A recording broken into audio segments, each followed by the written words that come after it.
当乘坐的地铁缓缓抵达天坛东门，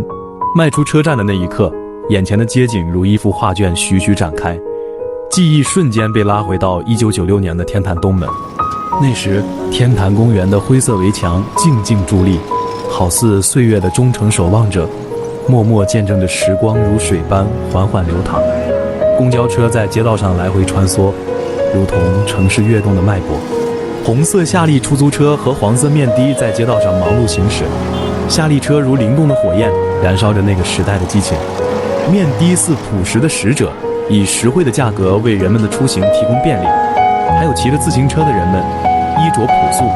仿佛历史画卷中一个个鲜活的符号。街道虽显陈旧，却满是生活的气息。如今时代变迁，而那份关于过去的记忆却永远留在心间，成为生命中一抹温暖的底色。